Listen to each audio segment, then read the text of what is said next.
એટલે 2002ની મતદાર યાદીમાં તમારે જે પણ વિગતો હતી તે વિગતો તમારે અહીંયા લખવાની છે.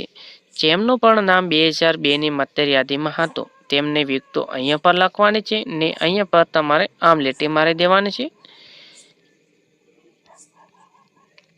ત્યારબાદ તમારે સૌપ્રથમ મતદારના નામમાં તમારું નામ લખવાનું છે.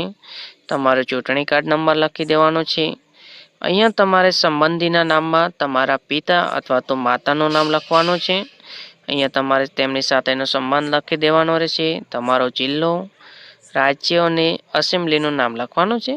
ત્યારબાદ નીચે તમારે 2002માં એસેમ્બલી જે પણ હતી તેનો નંબર લખી દેવાનો છે. તેનો ભાગ નંબર લખવાનો છે ને મતદાર યાદીમાં તમારો જે પણ સિરિયલ નંબર છે તે અહીંયા લખી દેવાનો છે. આ ભાગમાં જેમનું પણ નામ 2002ની પછીની મતદાર યાદીમાં સમાવેશ થયો છે તેઓને અહીંયા પર લખવાનું છે ને અહીંયા પર તેમને આમ લીટી મારી દેવાની છે. ત્યારબાદ સૌપ્રથમ તમારું નામ લખવાનું છે. તમારો ચૂંટણી કાર્ડ નંબર લખી દેવાનો છે. અહીંયા સંબંધીનું નામમાં તમારે પિતા અથવા તો માતાનું જ નામ લખવાનું રહેશે. ત્યારબાદ તમારે અહીંયા સંબંધ લખવાનું છે. તમારો જિલ્લો લખી દેવાનો છે, રાજ્ય લખવાનું છે ને એસેમ્બલીનું નામ લખવાનું છે. ત્યારબાદ નીચે તમારે એસેમ્બલી નંબર, ભાગ નંબર અને તમારો સિરિયલ ક્રમાંક નંબર